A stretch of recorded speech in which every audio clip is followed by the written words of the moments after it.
Hi anime lovers! Welcome to Otaku on Air channel. In this video, we are going to talk about Solo Leveling Episode 8. The episode starts where Sung Jin, who watches over his mother, Park Kyung-hae, in the hospital, suffering from maternal sleep disease. Determined to heal her, he plans to get stronger before attacking the Demon Castle for the ingredients of the elixir of life. The next day at Cafe Pien, he agrees to join Eugene Ho on 19 dungeon raids, who is elated to hear, but only if they go in the gates alone.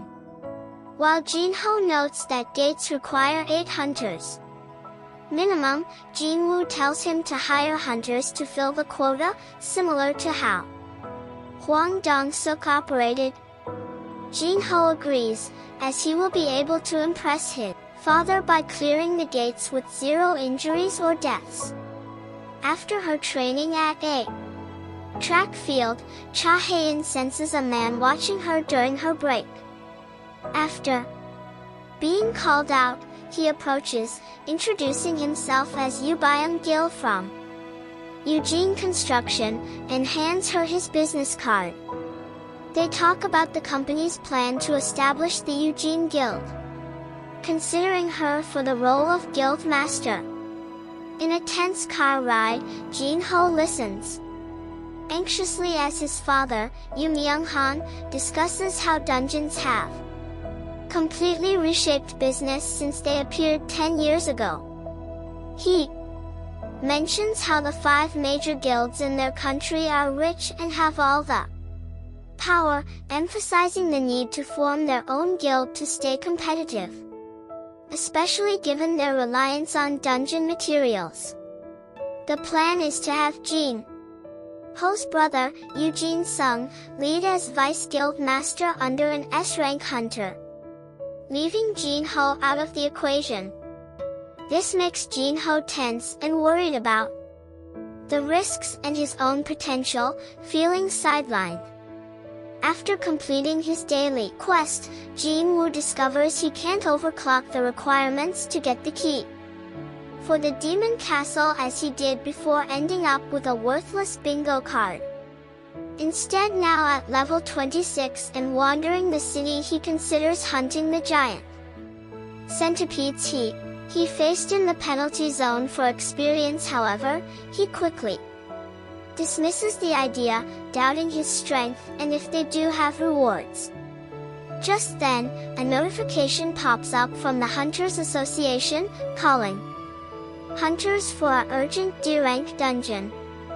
He considers declining as won't be alone, but eventually says, it's better than nothing. At Song Cheol's Kumdo dojo, amidst training with his students, Cheol receives a notification for the urgent raid, addressing a student's concern about how he should consider strong desire to use what strength he has left to contribute to society. At his home, Kim Sang-shik watches his daughter Yoonji play with a teddy bear when he receives the notification for the urgent raid. His wife expresses deep concern, urging him to quit hunting, especially after the harrowing double dungeon incident. However, Kim, holding Yoonji close, insists on going, highlighting the financial strain their family faces, with Yoonji starting kindergarten and their older daughter Yoonha about to start middle school. He slowly convinces his wife, as his daughter asks if he is strong, which he says you bet he is. At the Hunters Guild headquarters, Guild Master of the White Tiger Guild Baek Yun-ho was invited by Choi Jong-in, the Guild Master of the Hunters Guild. Baek expresses his annoyance about being put on a morning show interview, a segment he felt was more suited for Choi. Despite Baek's frustration, Choi maintains his cool and steers the conversation towards the newly forming Eugene Guild. They quickly realize they both know about it and the potential threat it poses in terms of poaching their hunters.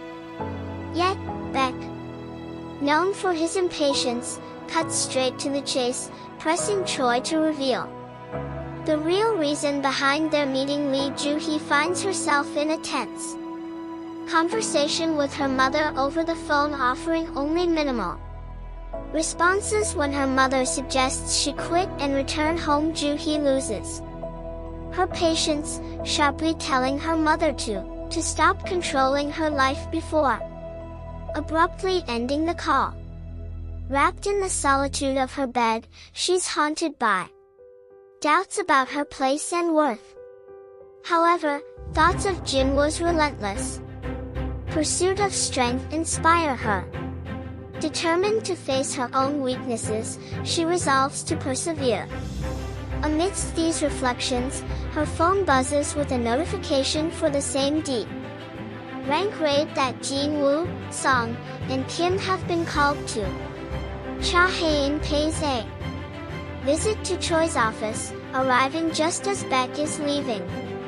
They exchange respectful bows, acknowledging each other's status as S-ranks.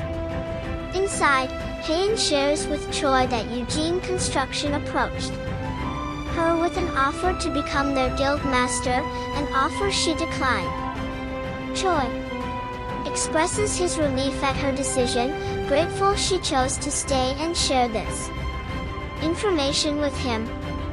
Curious, Hae-in inquires about President Baek's visit. Loss of hunter lives.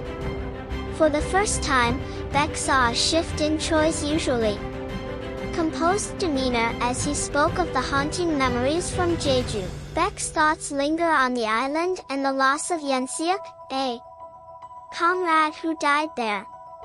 In the early morning light, Jinwoo sets off for the urgent D-rank raid, with his sister Sungjina bidding him farewell. She comments on how much he'd been working a lot lately, noting the significant change from the days when he returned from every raid injured. She is surprised to see him leave without any sort of gear and tries to stop him, but he leaves, saying he will be fine. Meanwhile, Song heads to the same raid, pondering the curious twist of fate that, despite his lifelong training as a swordsman, his awakening as a mage rendered his sword skills useless. However, he is sure there was a reason for it.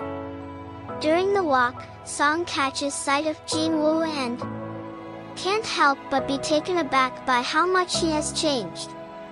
The once gentle-looking boy seems to have transformed. As they reconnect, Song is surprised to see Jinwoo's leg, which had been severed during their last encounter in the incident, now fully reattached, thanks to the system. As they reach the gate, Song is taken aback by the remarkable coincidence of reuniting with fellow survivors from their traumatic experience. At the double dungeon, Kim Sang-shik, Kang Jeong-go, and Lee Joo-hee. The atmosphere becomes tense as Kim and Jeong-go, burdened by the memories of abandoning Jinwoo, avoid eye contact, signaling their deep-seated guilt and remorse. Amidst this uneasy reunion, Joo-hee stands out with her unmistakable joy, finding solace in this first face-to-face meeting since their shared ordeal. This unexpected reunion is abruptly interrupted by the arrival of the rest of their strike team, which includes 3 C-rank hunters in handcuffs. These hunters, convicted criminals, are part of a substitute hunter program that allows them to participate in raids as a means to lessen their prison sentences. Overseeing them is Kang Taeshik, a B-rank hunter from the Hunters Association, tasked with ensuring they stay in line during the raid. Due to the urgency and the lack of hunters, the association is forced to use guys. The ending of episode 8 just changed the entire tone of the series. We finally see the survivors of the double dungeon together again, but the nostalgia is cut short by the arrival of the convicts. If you thought the monsters were scary, wait until you see what the humans in this show are capable of.